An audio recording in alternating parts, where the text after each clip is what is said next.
Good afternoon, everyone. This is Nithin from the Nithin Sports Rush, back with another episode. And this is a special episode. I got you guys a treat. But before we go there, I hope everyone had a great Father's Day weekend. Happy Father's Day to all the fathers out there. I hope everyone had a great day. But I want to introduce today's guest. I have legendary running back Ricky Watters joining the show.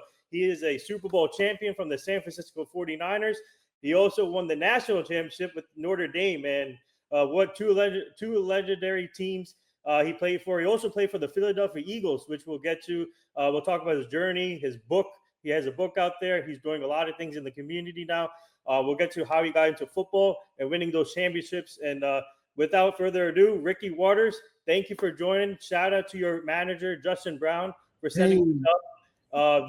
That guy is a true gentleman when it comes to setting stuff up. So, Ricky, thank you. This is truly an honor to talk to you today and get to know more about you, your journey, career, winning the Super Bowl and national championship. So thank you. Welcome to the family. And how are you and your family doing? Oh, we're doing great, man. Beautiful day today. Yeah, Justin's a great man. Appreciate that guy. No doubt. Shout out to Justin. And Ricky, I want to start off. How did you get into football, and what made you get into football, and who did you look up to growing up? Oh, man. Football, because let me just start from the beginning.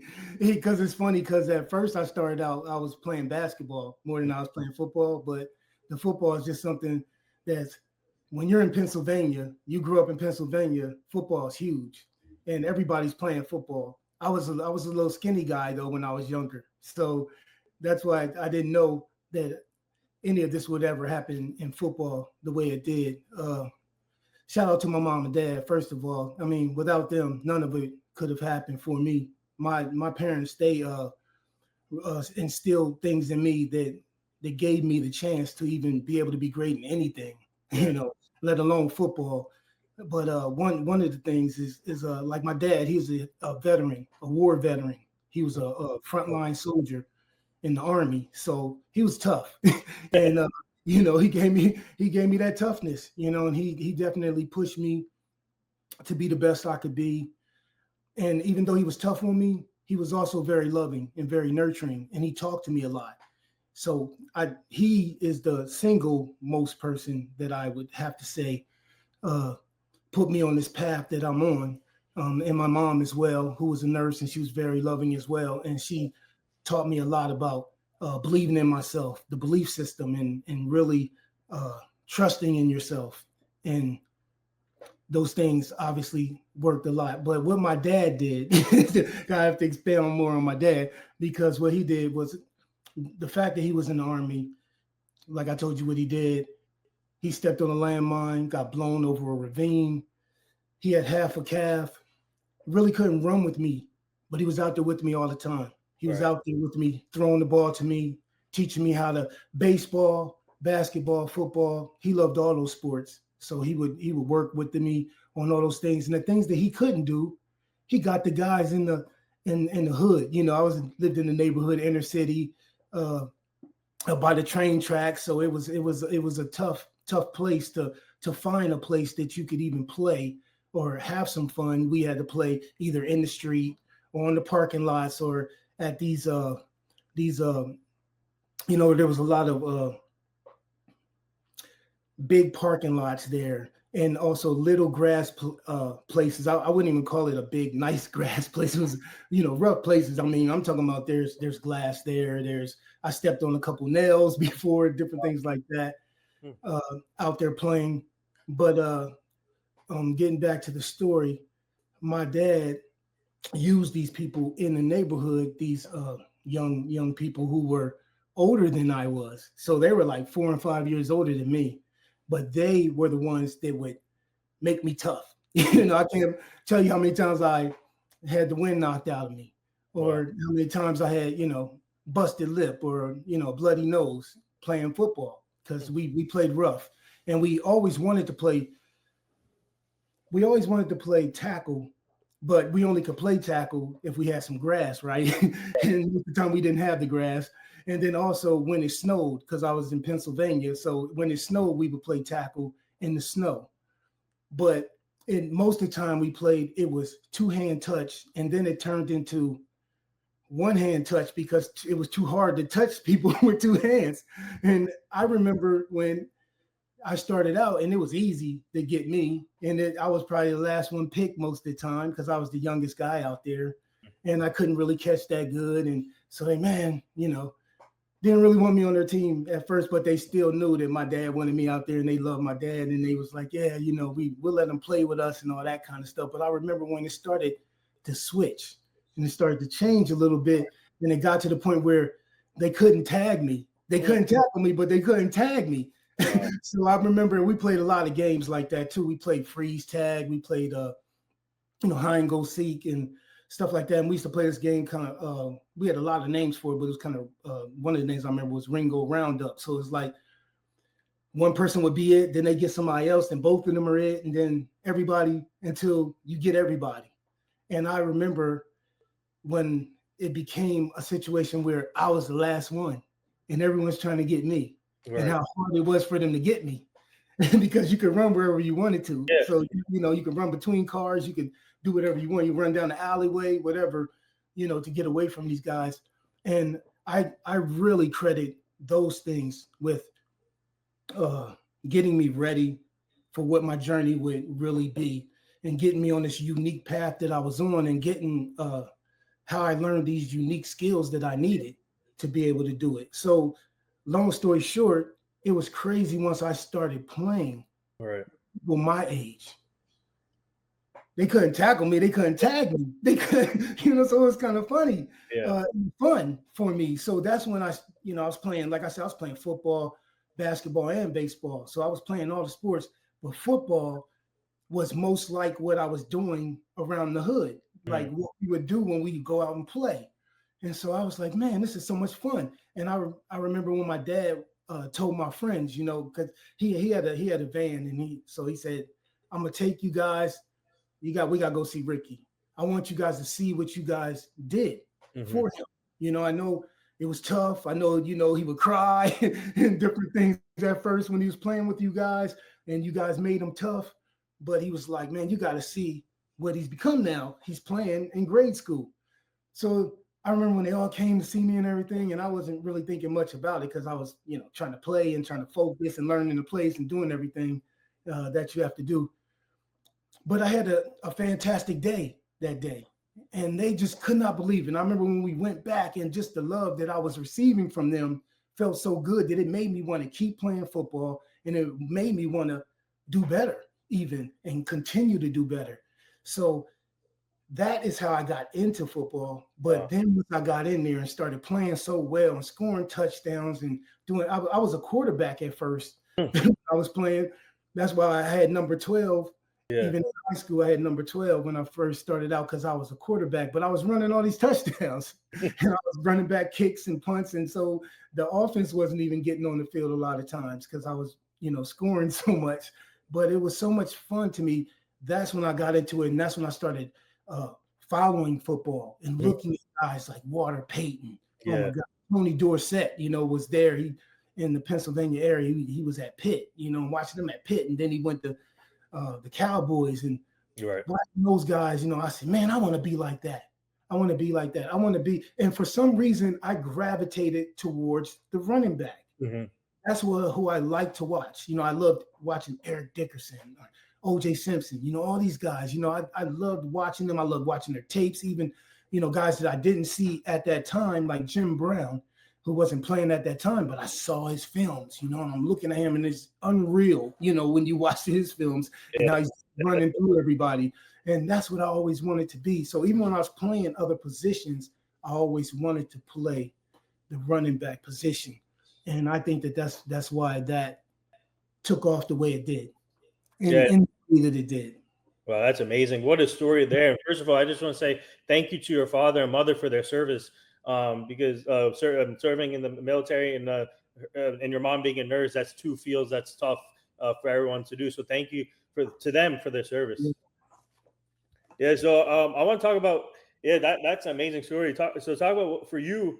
What's it like to be now mentioned as one of the legendary running backs in the NFL? Like you just mentioned, James Brown, and you got Barry Sanders and all the Tony Dorsett. So for you, what's it like to be mentioned on top of there and people looking up to you now? And playing Yeah. with, you know, in the era where Barry Sanders was playing and Emmitt Smith and these guys, and going to the Pro Bowl right alongside of them. So yeah, it was great to be able to do that. Like I said, always wanting to play that running back position, even when I was playing other positions, and then to get my chance to play it and do so well, it was just amazing. And the way I'm being received is actually like astounding. It's just astounding to see it all play out, and to see me, you know, be able to come out and play the way I played, to do so well, winning a championship in college and in the pros. Obviously, no one man can do that. So I was on some great teams. I had some great mentors on those teams. Being able to follow these awesome players and learn from them, and then pass it on to other young players after me, was really a treat. And it was really cool to be able to do that. But to learn to be part of a team like that and play like that at the highest level, the way we did, because everybody in the beginning thinks they can win the championship. Everybody's like, oh, you know, they're very optimistic, but things happen that can derail you. You get off to a bad start. Even injuries can happen. So the fact that I was able to be mostly injury free, and to be able to play the way I did and be part of a team like that, it was just awesome. Both of those teams were incredible. I still have friends to this day from those teams. It's pretty awesome. Yeah. So speaking of those two championships you won with Notre Dame and San Francisco, they both have great histories, amazing histories, other legendary players that played for both of them. So how did those moments, winning those championships, shape you on the field and off the field throughout your career? Oh man, it gave me discipline. Like my dad started that with the discipline and everything, like I said, but to be able to keep it going and to be able to become part of a team, the fact that when you go to college, I mean, these people from all over the country, and now you got all these different people that think differently. They might have, you know, different ethnicities, different backgrounds, whatever. For us to be able to come together like that, play with each other and play for each other the way we did, it was just amazing and outstanding. And for us to do that and to keep doing it, because at Notre Dame, we weren't just good one year. We were good all the years I was there. You know, the 49ers, same thing. It wasn't just 1 year. We were good all the years that I played there. And just to keep that and to stay up there is really hard and not get knocked off. And you also played with the Philadelphia Eagles throughout your career. What was that like, playing for Philly Nation and playing for a great team there in Philly too? Yeah, it was a lot of fun in Philly and in Seattle. They're great fan bases there. They love their football. You know, going back and being close to home, being from Harrisburg, Pennsylvania, was a lot of fun. And I didn't have to pay for food too much there. They was always feeding me and always, you know, giving me stuff. It was really cool and a lot of fun to play with them, those guys. And like I said, I'm still friends with a lot of the guys on the team there as well. And it's something that we always share, and we can come together and talk about the good times. And it just feels good every single time. Every time we talk about it, it feels good. It's not like it gets old, you know? Yeah. So talk about some of your favorite moments outside of the Super Bowl and national championship. And you, like I said, you had a great career and you had so many moments. So talk about some of the moments that you had outside of winning those two championships. Oh yeah. Well, one of the key ones was that I missed my first year. I was on IR. You know, I was injured reserve. Yeah. And it was very tough. And so getting back and being able to play the next year and getting comeback player of the year, that was big. Going to my first Pro Bowl, that was big. Of course, winning the Super Bowl was big. All the Pro Bowls were big. But going over that 10,000 yard mark as well, that was something that, you know, people often talk about, going over the 10,000 yard mark, something I thought, man, so far away. How could I even do that, especially starting out with the injuries that I had? And it was just amazing to be able to do that. And now to be, you know, named, you know, one of the guys who in and become a finalist Mhm.